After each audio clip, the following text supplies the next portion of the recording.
Hello everyone, ఈరోజు మనం తెలుసుకోబోయే స్టోరీ పేరు కొంగ జపం.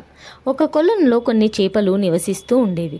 అయితే కొలను ఒడ్డున ఒక కొంగ ఒంటికాలిపై జపం చేస్తూ ఉంటుంది.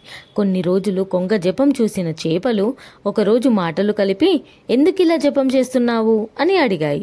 దానికి కొంగ, నేను పాపం చేశాను, మీలాంటి ప్రాణుల్ని తిన్నాను. ఆ పాపానికి పరిహారంగా జపం చేస్తూ మీలాంటి వారికి ప్రవచనాలు బోధిస్తూ ఈ జీవితాన్ని చాలించాలనుకుంటున్నాను అంది. కానీ దాని మాటలను విన్న పెద్ద చేప మిగిలిన చేపలతో దాని మాటలు నమ్మవద్దని చెప్పింది. కానీ మిగతా చేపలు పెద్ద చేప మాటలను పట్టించుకోలేదు.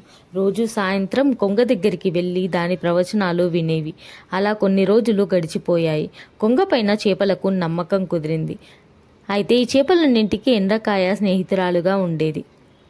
ఒకరోజు కొంగ విచారంగా ఉండడం చూసిన చేపలు మరియు ఎండ్రకాయ ఏమైందని అడిగాయి. దానికి కొంగ, నిన్న మా గురువు గారు కనబడి త్వరలో ఈ చెరువు ఎండిపోతుందని చెప్పారు. నేను మీ గురించి చెప్పగానే ఇక్కడికి 100 కిలోమీటర్ల దూరంలో ఒక నీటి కొలను ఉంది. అది ఎప్పటికీ ఎండిపోదు. మీ స్నేహితుణ్ణి అందులో చేర్చమని చెప్పారు అంది. ఆ మాటలతో చేపలు, కానీ మేమందరం అక్కడికి ఎలా వెళ్ళగలం అని అడిగాయి. ఆ మాటలకి కొంగ, నేను మిమ్మల్ని తీసుకువెళ్తాను అని అంది. దాంతో సంతోషించిన చేపలు సరేనన్నాయి. అలా రోజుకొక చేప చొప్పున చేపలన్నింటినీ తీసుకువెళ్ళిన కొంగ అన్నింటినీ తినేసింది. ఆఖరికి ఎండ్రకాయ వంతు వచ్చింది. దానిని కొంగ వీపు పైన కూర్చోబెట్టుకొని వెళ్తుంది. ఇంతలో ఎండ్రకాయ, చేపలన్నీ ఎలా ఉన్నాయి, అలవాటు పడ్డాయా, నీళ్లు కూడా ఎక్కువగానే ఉన్నాయనుకుంటా అంటూ ప్రశ్నల వర్షం కురిపించింది. దాంతో తడబడిన కొంగ,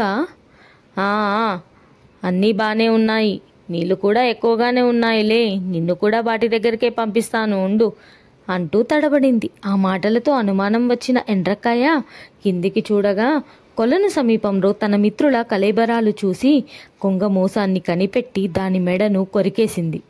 దగ్గరలో ఉన్న నీటి కొలనులో దూకేసింది.